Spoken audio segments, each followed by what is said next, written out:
Buried deep in the Virginia State Archives, beneath decades of administrative records, lies a collection of documents authorities desperately tried to suppress for over 2 centuries, 23 witness testimonies, 14 coroner reports describing death so brutal it defied explanation, and one bloodstained journal belonging to a woman whose very name became synonymous with terror throughout Henry County.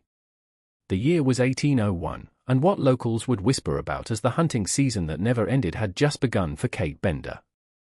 Oh, what makes these documents so particularly disturbing is not just their graphic detail, but the methodical precision with which they document a reign of terror that, in the span of 18 months, claimed the lives of at least 37 escaped slaves. How close these atrocities came to remaining completely hidden from history is even more chilling. Before we continue with the story of Kate Bender and the horrors that unfolded in the forests of Henry County, I want you to know that this channel is dedicated to bringing you the darkest, most meticulously researched historical mysteries that others are afraid to tell.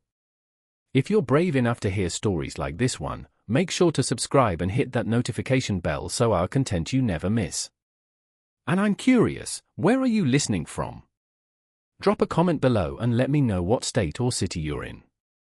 Now, let's step into the shadows of 1801 Virginia, where a woman's thirst for vengeance would transform her into something far more terrifying than any monster from folklore.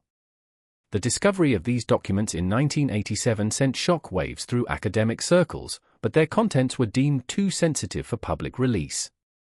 What you're about to hear has been compiled from those sealed records, survivor accounts, and court testimonies that paint a picture of evil so methodical and brutal it challenges everything we thought we knew about the Underground Railroad era. In the year 1801, Richmond, Virginia was a city balanced precariously on the edge of upheaval. The entire region had been left in a state of paranoid tension from the failed rebellion of Gabriel Prosser the previous summer, with plantation owners sleeping with loaded muskets beside their beds and slaves disappearing into the night at unprecedented rates. It was in this atmosphere of fear and mistrust that Kate Bender first emerged from obscurity into infamy. Just outside Richmond's bustling tobacco markets was Henry County, home to dozens of sprawling plantations connected by a network of dirt roads that snaked through dense forests and treacherous swamplands. The area had become a crucial corridor for escaped slaves attempting to reach the free territories of Pennsylvania, with Underground Railroad conductors establishing secret routes through the very wilderness that would soon become Kate Bender's hunting ground. Kate Bender was not a woman anyone would easily forget. Standing nearly 6 feet tall with shoulders broader than most men and arms that resembled tree trunks more than human limbs, she possessed a physical presence that commanded attention wherever she went. Her hands, witnesses would later testify, were so large and powerful she could crack walnuts between her fingers and bend iron horseshoes with minimal effort. But it was her eyes that truly unsettled those who encountered her. Pale grey orbs that seemed to look through people rather than at them, as if constantly calculating something others couldn't comprehend. Born Catherine Elizabeth Hartwell in 1765 to a family of poor tenant farmers in the Virginia Piedmont, Kate had learned early that survival required strength and ruthlessness. Her childhood was marked by back-breaking labor in tobacco fields and the constant threat of eviction, experiences that hardened her into someone who viewed the world through the lens of violence and struggle. By the time she reached adulthood, Kate had developed a reputation for settling disputes with her fists and intimidating grown men into submission through sheer physical presence. In 1789, she married Thomas Bender, a plantation overseer whose reputation for brutality was legendary throughout Henry County. Thomas stood barely 5 feet 8 inches in tall, but his cruelty towards the enslaved workers under his supervision was so extreme that even other overseers found his methods disturbing. He carried a leather whip embedded with metal studs and took perverse pleasure in devising psychological torments that broke spirits as thoroughly as physical punishment broke bodies. Kate, rather than being repulsed by her husband's sadistic nature, seemed to find it fascinating, often watching from the shadows as he conducted his disciplinary sessions. On 200 acres of prime tobacco land bordered by the Chicka River to the north and dense pine forests to the south sat the Bender Plantation House. Thomas oversaw nearly 40 enslaved workers, ruling them through a regime of terror that included public beatings, deliberate family separations, and a system of informants that pitted slave against slave. Meanwhile, Kate managed the domestic operations with an iron fist, treating the house slaves with such harshness that several attempted suicide rather than endure her daily abuse. Their marriage was as violent as it was passionate, with neighbors frequently reporting sounds of breaking furniture and shouted arguments echoing from the Bender house late into the night. Yet Thomas seemed genuinely devoted to his massive wife, perhaps recognizing in her a kindred spirit who shared his appetite for inflicting suffering. For her part, Kate appeared to view Thomas as the only person who truly understood her nature, the only man strong enough to match her own capacity for violence. The couple had no children, a fact that local gossips attributed to Kate's unnatural size and temperament. Dr. Samuel Richardson, who occasionally attended to plantation medical needs, would later write in his private journals that Kate Bender possessed a constitution more suited to a draft horse than a woman, and displayed behavioral patterns that suggested a fundamental disconnection from normal human emotion. These observations, made years before the horrors that would follow, proved to be disturbingly prophetic. By 1800, the Bender plantation had become synonymous with terror among the slave community. Stories circulated in hushed whispers about workers who had been beaten to death for minor infractions, about Kate's habit of watching punishments with obvious enjoyment, and about the way both Benders seemed to take special pleasure in breaking apart slave families. Several escape attempts had been made over the years, but Thomas's tracking skills and Kate's intimate knowledge of the surrounding wilderness made successful flight nearly impossible. It was during this period of mounting tension that rumors began spreading about Gabriel Prosser's planned rebellion. As one of the county's most experienced overseers, Thomas Bender was recruited to help coordinate the response to any potential uprising. He threw himself into the work with characteristic enthusiasm, organizing patrols, interrogating suspected conspirators, and developing strategies for suppressing rebellion before it could spread. With growing fascination, Kate watched these preparations. She accompanied Thomas on several nighttime patrols, her massive frame moving through the darkness with surprising stealth as they searched for signs of slave gatherings or hidden weapons. These expeditions seemed to awaken something in Kate that had previously lain dormant, a predatory instinct that would soon find far more sinister expression. The failed rebellion of August 1800 had ended before it truly began. Betrayed by informants and scattered by a fierce thunderstorm, Gabriel Prosser and his co-conspirators were captured and executed, their heads displayed on pikes as warnings to others who might harbor similar thoughts. But the aftermath of the rebellion attempt created an atmosphere of paranoia that would persist for months, with plantation owners seeing potential insurrection in every gathering of slaves and responding with increasing brutality. It was in this climate of fear and repression that Thomas Bender made the decision that would ultimately seal his fate and unleash his wife's true nature upon the world. The morning of October 15, 1800 dawned grey and cold, with a bitter wind carrying the scent of dying leaves through the forests of Henrico County. Thomas Bender had received word that a group of escaped slaves was moving through the area, attempting to reach the free territories to the north. According to his informants, the group consisted of 5 men and 2 women who had fled from plantations further south and were following the Chicka River toward what they hoped would be freedom. A hunting party consisting of himself, 2 neighboring overseers named Samuel Clark and William Patterson, and for tracking dogs bred specifically for pursuing human quarry was assembled by Thomas. Kate had requested to join the expedition, arguing that her knowledge of the local terrain would prove valuable. Thomas initially resisted, claiming that hunting fugitive slaves was man's work, but Kate's insistence eventually wore down his objections. She armed herself with a heavy oak club and took her place among the hunters with an eagerness that should have alarmed those present. Before dawn, the tracking party set out, following the dogs as they picked up the scent trail along the river bank. With remarkable agility for someone of her size, Kate moved through the underbrush. Her pale eye scanned the forest for signs of passage that others might miss. She seemed almost excited by the hunt, frequently moving ahead of the group and calling back when she discovered broken branches or footprints that indicated their quarry's direction. By midday, they had closed considerably on the fleeing slaves. The dogs were showing increasing excitement, their baying growing more frantic as the scent trail grew fresher. Thomas estimated that they were no more than an hour behind their targets, and the group pressed forward with renewed energy. Kate, in particular, seemed energized by their proximity to their prey, her breathing becoming heavier and her movements more predatory. Resting in a small clearing beside a creek, clearly exhausted from their flight and unaware that their pursuers had drawn so close, they found the fugitives. The 7 slaves, ranging in age from a teenage boy to a gray-haired woman in her 50s, were sharing what appeared to be their last remaining food when the hunting party emerged from the surrounding trees. What happened next would be recounted in multiple witness testimonies, though the various accounts differ in crucial details. According to Samuel Clark's later statement to authorities, Thomas Bender ordered the fugitives to surrender and return peacefully to their owners. The eldest among them, a man named Joshua, who had been a preacher on his plantation, stepped forward and attempted to negotiate, offering to return voluntarily if the others were allowed to continue their escape. Thomas's response was to strike Joshua across the face with his whip, opening a gash that immediately began bleeding profusely.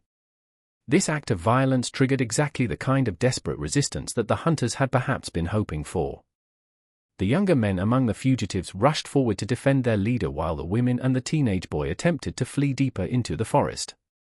In the chaos that followed, Kate Bender would later claim her husband became separated from the main group while pursuing two of the younger men toward the creek. The official version of events, as recorded in the Henry County Courthouse records, states that Thomas Bender was found 2 hours later floating face down in the shallow water, his skull crushed by what appeared to be a heavy rock. But a very different story is told in Kate's private account of that day, as recorded in the journal that would later be discovered among her possessions. According to her own words, written in a jagged, barely legible hand, Thomas had cornered the two young men at the creek's edge and was attempting to beat them into submission when they turned on him with desperate fury. She claimed to have witnessed the entire attack from a distance, frozen in horror as the slaves bludgeoned her husband to death with rocks pulled from the creek bed. Whether Kate's version of events was accurate, or whether she had played a more active role in her husband's death would remain a matter of speculation for investigators who examined the case decades later. What is certain is that by the time the other hunters reached the creek, Thomas Bender was dead and Kate was kneeling beside his body, her massive frame shaking with what appeared to be grief, but which several witnesses later described as something more complex and disturbing. The two slaves who had allegedly killed Thomas were never captured. They had vanished into the dense forest that bordered the creek, leaving behind only blood-stained rocks and the lifeless body of one of Henry County's most feared overseers. Samuel Clark and William Patterson, shocked by the sudden turn of events, helped Kate carry her husband's body back to their horses and then escorted her home in stunned silence. The funeral of Thomas Bender was attended by nearly every plantation owner in the county, all of whom viewed his death as a direct challenge to the social order that governed their world. The fact that slaves had killed a white overseer and escaped justice was seen as an intolerable precedent that could encourage further acts of rebellion. Calls for increased patrols and harsher punishments echoed through the gathering, but Kate Bender sat through it all in apparent stone-faced silence. What none of those present could have imagined was the transformation taking place behind Kate's impassive exterior. The death of her husband had not simply devastated her. It had awakened something primal and terrible that had been sleeping within her massive frame. As she watched Thomas's coffin being lowered into the ground, Kate Bender was already planning the vengeance that would consume the remainder of her life. Dr. Richardson, who attended the funeral in his capacity as the family physician, would later write that Kate's behavior during the service struck him as profoundly unsettling. She shed no tears, spoke to no one, and seemed to be studying the other mourners with the same calculating expression she had once reserved for watching her husband's disciplinary sessions. When approached by neighbors offering condolences, she responded with monosyllabic answers delivered in a voice so flat and emotionless that several people later commented on feeling chilled by the interaction. The weeks following Thomas's burial were marked by Kate's apparent withdrawal from normal social contact. She dismissed most of the plantation's workers, retaining only enough to maintain basic operations, and began spending increasingly long periods alone in the forest surrounding her property. Neighbors who encountered her during these solitary expeditions reported that she seemed to be studying the terrain with unusual intensity, as if memorizing every tree, stream, and game trail for some unknown purpose. By December of 1800, Kate Bender had effectively disappeared from normal society. The plantation house, once a hub of brutal efficiency under Thomas's management, had become a dark and silent structure that neighbors avoided whenever possible.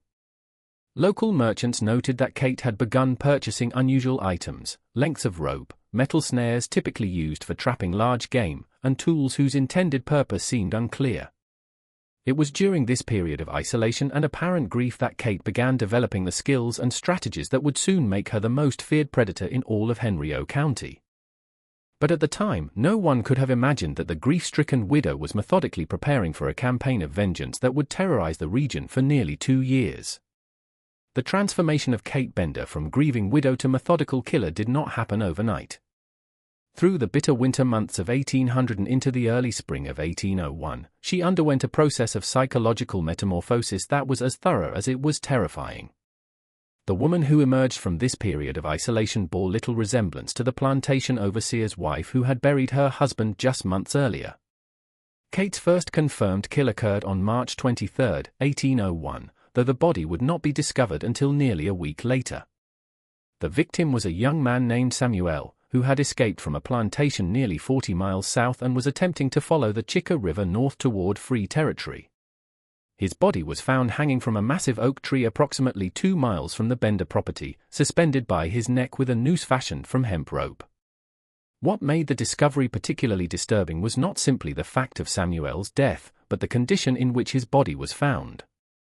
His hands had been bound behind his back with what appeared to be leather straps, and his clothing showed evidence of a prolonged struggle through dense undergrowth. Most unsettling of all were the marks around his throat, which suggested that he had been strangled manually before being hanged, as if the killer had wanted to ensure death through multiple means. A perfunctory investigation was conducted by the local constable, James Whitfield, which concluded Samuel had likely committed suicide in despair over his failed escape attempt. This explanation satisfied no one who actually examined the evidence, but authorities were reluctant to acknowledge that a fugitive slave had been murdered, as doing so would require them to investigate and potentially prosecute a white perpetrator. The case was officially closed within 2 weeks, and Samuel's body was buried in an unmarked grave in the county's Potter's Field. But for those who knew how to read the signs, Samuel's death marked the beginning of a pattern that would become increasingly difficult to ignore. Kate had spent the winter months studying the routes commonly used by escaping slaves, learning their habits and preferences with the same methodical precision that her husband had once applied to breaking rebellious spirits. She had discovered that fugitives tended to follow water sources when possible, both for drinking water and because streams made tracking by dogs more difficult. The Chicka River and its various tributaries formed a natural highway through the forests of Henrio County, and Kate had spent countless hours mapping every bend, sandbar, and hiding place along its length. She had also learned to recognize the subtle signs that indicated recent human passage: broken twigs at a certain height, disturbed leaf litter, traces of mud or fabric caught on thorns. Most importantly, she had begun to understand the psychology of desperate people, their tendency to seek shelter in certain types of locations and their predictable responses to fear and exhaustion. Kate's second victim was a woman named Rebecca, who made the fatal mistake of seeking shelter in an abandoned tobacco barn that Kate had been watching for weeks.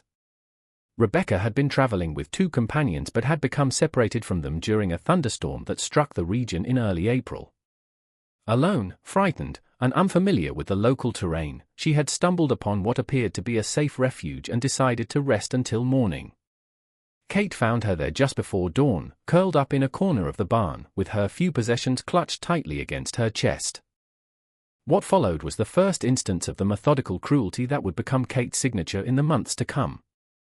Rather than killing Rebecca immediately, Kate chose to prolong her victim's terror, binding her securely and then spending several hours describing in graphic detail what she intended to do. According to the journal entries that Kate made following this encounter, she derived immense satisfaction from watching Rebecca's growing desperation, from seeing the hope gradually drain from her eyes as she realized that no rescue was coming. Kate wrote extensively about the purity of her victim's fear, describing it as something beautiful and necessary that helped to balance the scales of justice for her husband's death.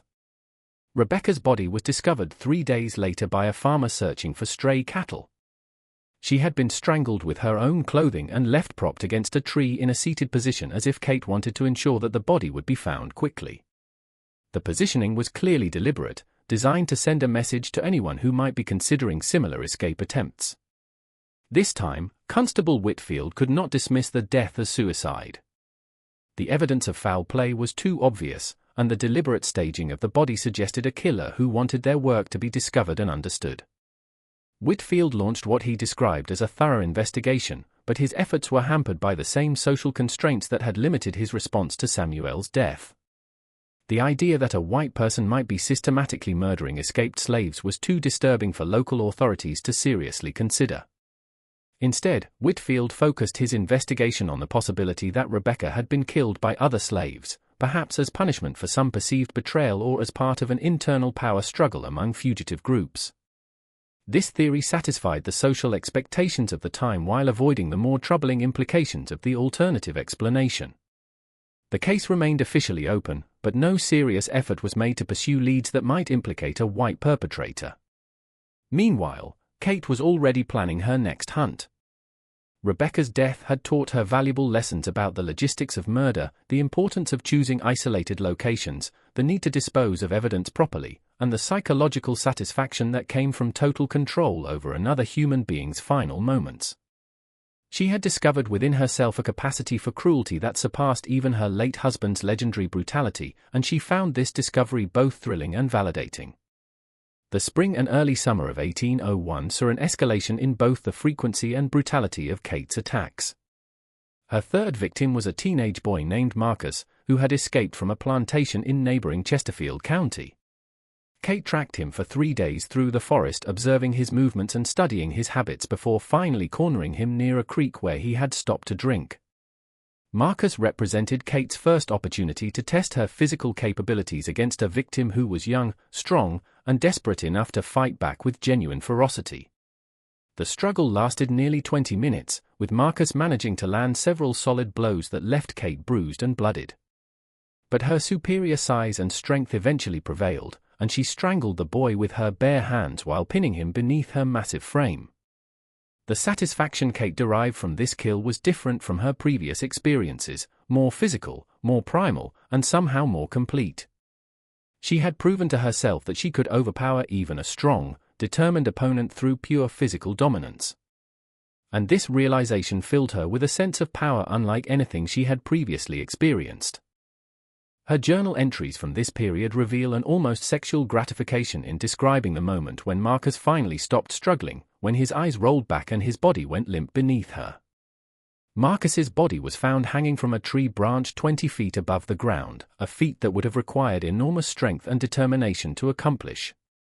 The message was clear to anyone familiar with the previous murders: a powerful and methodical killer was targeting escaped slaves throughout the region, and no one was safe from their reach.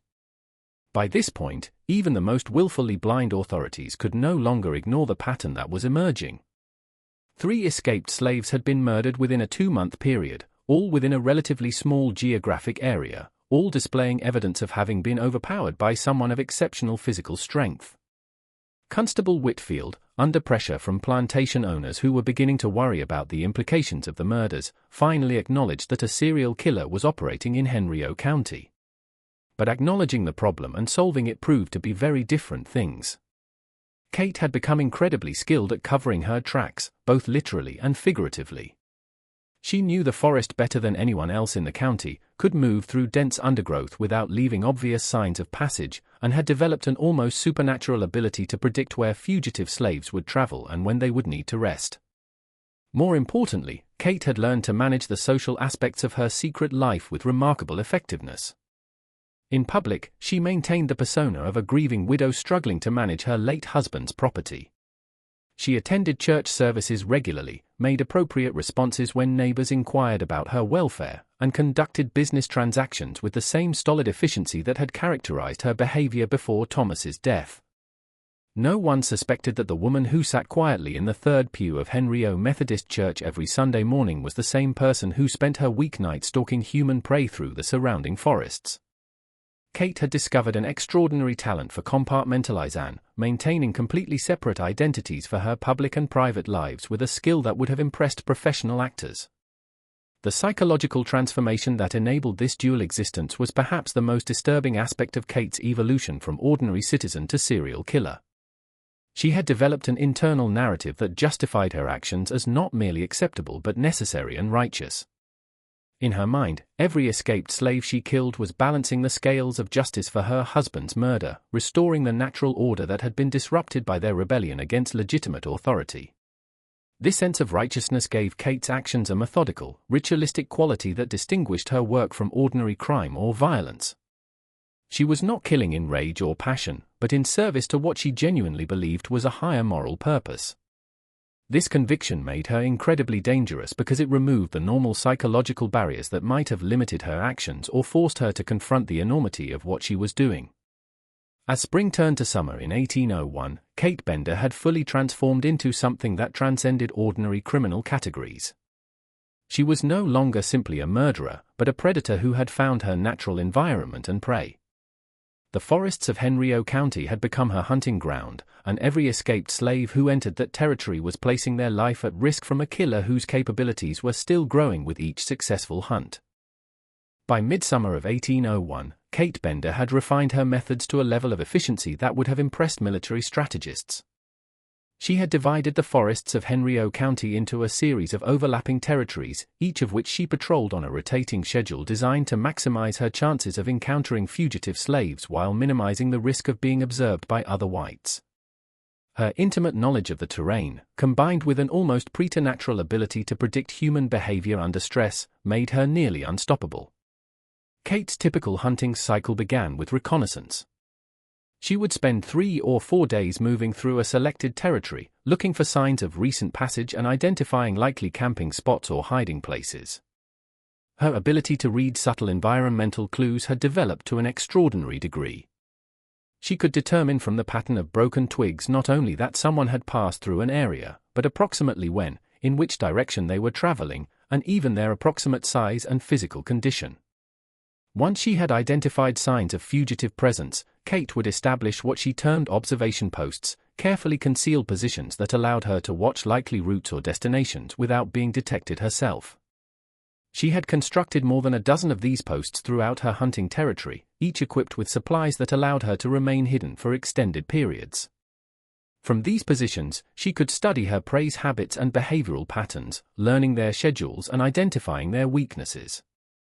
The psychological profile Kate developed of typical fugitive slaves was remarkably sophisticated and devastatingly accurate. She understood that most escapees would be traveling at night to avoid detection, that they would seek water sources for drinking and washing, and that they would prefer dense cover during daylight hours. More subtly, she recognized that fear and exhaustion would make them predictable in their decision-making, causing them to choose the most obvious shelter or the most direct route, even when alternatives might be safer. Kate also understood the social dynamics that governed fugitive groups.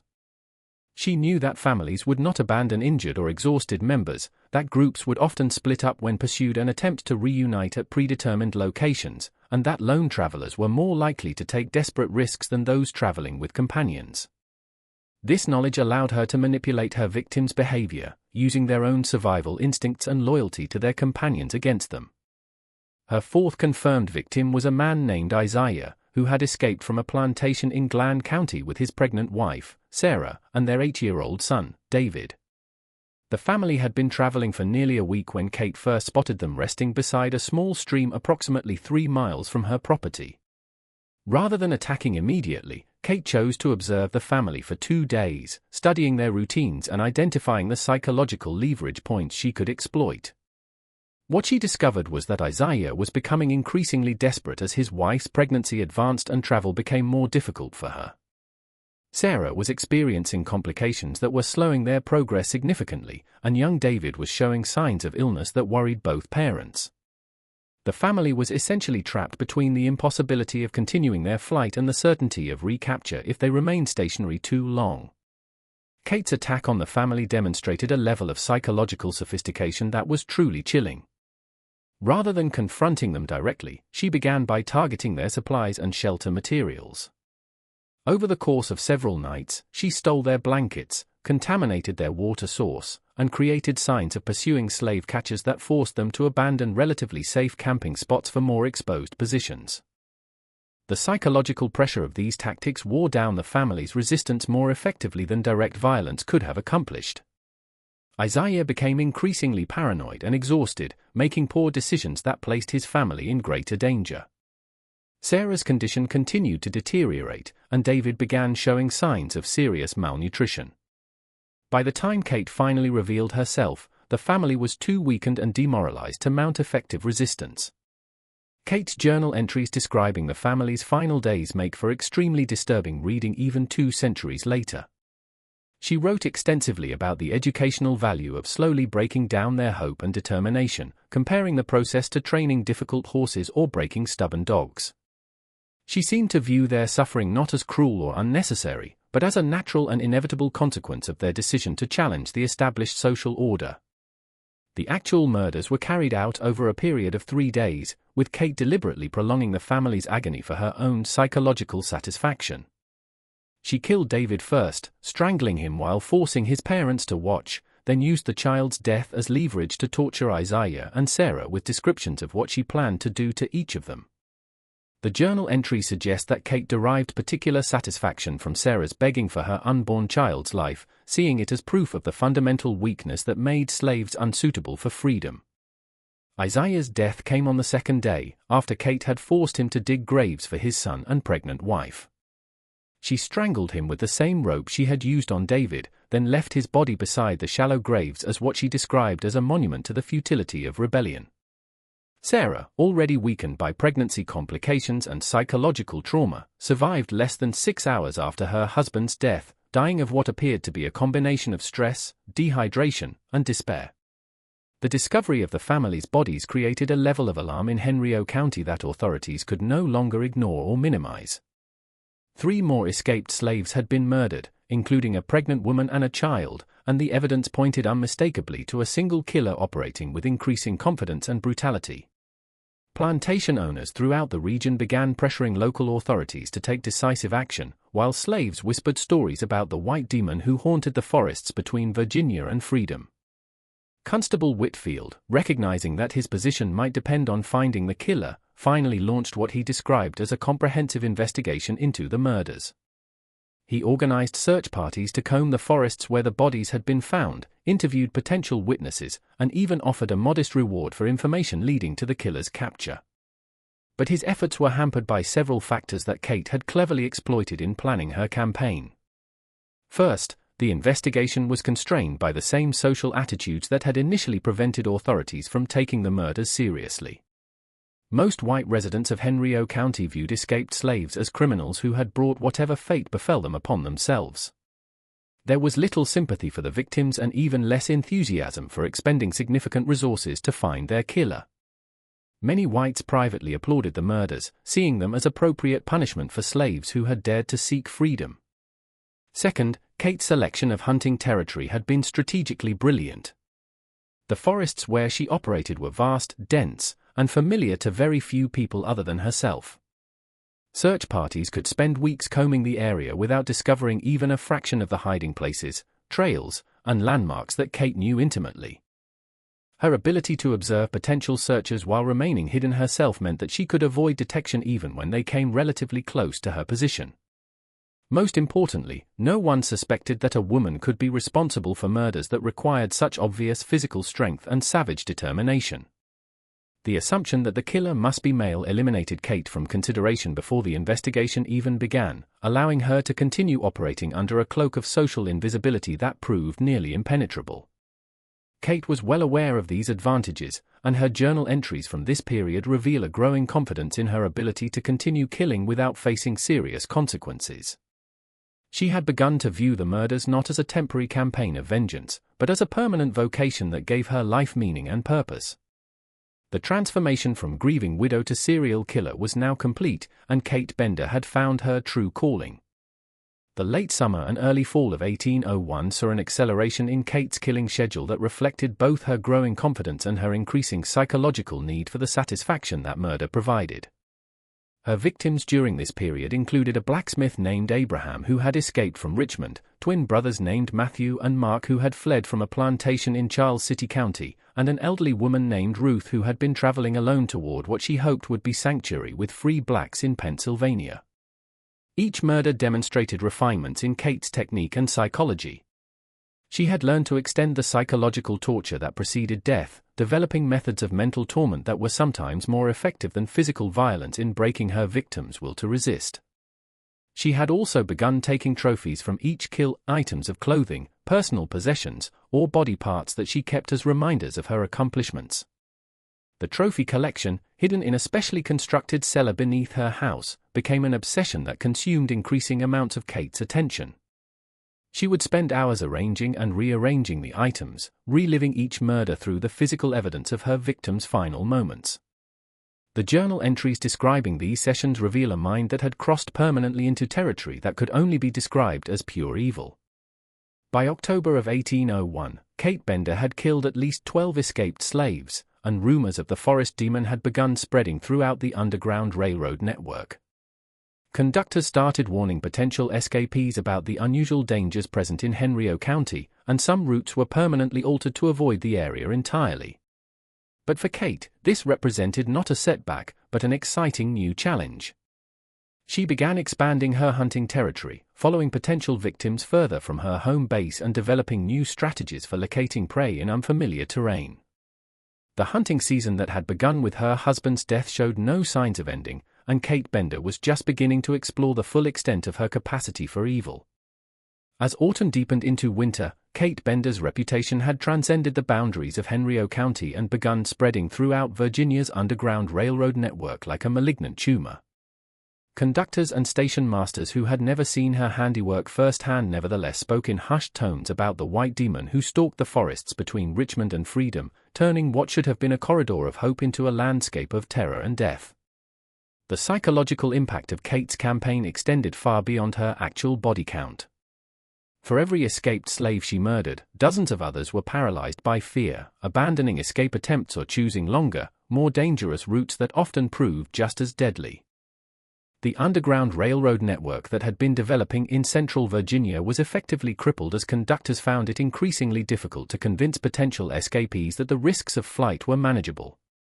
Kate understood this psychological warfare component of her work and deliberately cultivated it through increasingly theatrical staging of her victims' bodies. She had begun arranging corpses in positions designed to maximize their psychological impact on anyone who discovered them, creating scenes that would haunt witnesses for years to come.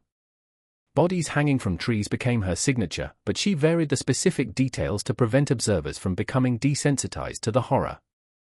Her 13th victim, a young woman named Charity who had escaped from a plantation near Petersburg, was found suspended upside down from a massive oak tree, her throat cut so deeply that her head was nearly severed from her body. The positioning required enormous physical strength to accomplish, but also demonstrated a level of theatrical cruelty that went far beyond simple murder. Kate wanted anyone who discovered Charity's body to understand that they were dealing with something beyond ordinary human evil. The effect was exactly what Kate had intended. Word of Charity's death spread throughout the slave community like wildfire, accompanied by increasingly elaborate descriptions of the killer's supernatural powers and inhuman strength. Some stories claimed that the demon could track victims by scent alone, others that it could move through the forest without making a sound, and still others that it fed on the fear of its prey before delivering the final killing blow. Kate's journal entries from this period reveal her satisfaction with these growing legends about her capabilities. She had begun to see herself not simply as an instrument of vengeance for her husband's death, but as a force of nature, a living embodiment of the consequences that awaited slaves who dared to seek freedom. The mythology surrounding her activities fed her growing sense of invincibility and encouraged her to take increasingly bold risks in pursuit of new victims. Winter hunting presented unique challenges that Kate approached with characteristic methodical precision. Snow made tracking easier in some respects as footprints became impossible to disguise, but it also made her own movements more visible to potential witnesses. She adapted by developing new techniques for moving across snowy terrain without leaving clear tracks, including the use of specially modified shoes that distributed her considerable weight more evenly and created ambiguous impressions that could be mistaken for animal tracks. The cold weather also changed the behavior patterns of her prey in ways that Kate learned to exploit ruthlessly. Escaped slaves traveling in winter were forced to seek shelter more frequently and for longer periods, making them more predictable in their movements and more vulnerable to extended observation. They also left more obvious signs of their presence: smoke from fires, disturbed snow around shelters, and the inevitable debris that accumulated around temporary camps. Kate's 14th victim was a middle-aged man named Ezekiel, who had escaped from a plantation in Hanover County during a Christmas Day celebration when security was relaxed. He had made the mistake of seeking shelter in an abandoned tobacco barn that Kate had been watching for weeks, correctly anticipating that the structure's apparent isolation and sturdy construction would make it attractive to fugitives seeking protection from the brutal winter weather. Ezekiel had been in the barn for less than 3 hours when Kate arrived, moving through the pre-dawn darkness with the silent efficiency that had become her trademark. Rather than confronting him immediately, she chose to trap him inside by barring the doors from the outside, then spent several hours psychologically tormenting him by scratching on the walls, making inhuman sounds, and occasionally allowing him glimpses of her massive silhouette through gaps in the building's weathered boards. The psychological torture that preceded Ezekiel's death lasted nearly 8 hours, during which Kate systematically destroyed his sanity through a combination of sensory deprivation, false hope, and carefully calculated terror. She would disappear for long periods, allowing him to believe that his tormentor had left, then return with new horrors designed to crush whatever optimism might have developed during her absence. Her journal describes this process as educational, claiming that it was important for slaves to understand the full consequences of their rebellion before receiving their final punishment. When Kate finally entered the barn to deliver the killing blow, Ezekiel had been reduced to a gibbering, broken creature who offered no resistance to his fate. She strangled him with methodical efficiency, then spent additional time arranging his body in a position that would maximize the psychological impact on whoever discovered it. Ezekiel was found 3 days later by a farmer searching for stray cattle, suspended from the barn's central beam in a noose fashioned from his own clothing. The discovery of Ezekiel's body marked a turning point in the official response to Kate's campaign of terror. Constable Whitfield, under increasing pressure from both plantation owners and state authorities in Richmond, finally acknowledged that the murders represented a threat to the social order that transcended their immediate impact on the slave community. If escaped slaves were being systematically murdered by an unknown killer, it suggested a breakdown in law enforcement that could encourage other forms of vigilante violence. Governor James Monroe, responding to reports from Henry County, authorized the deployment of state militia resources to assist in tracking down the killer. A company of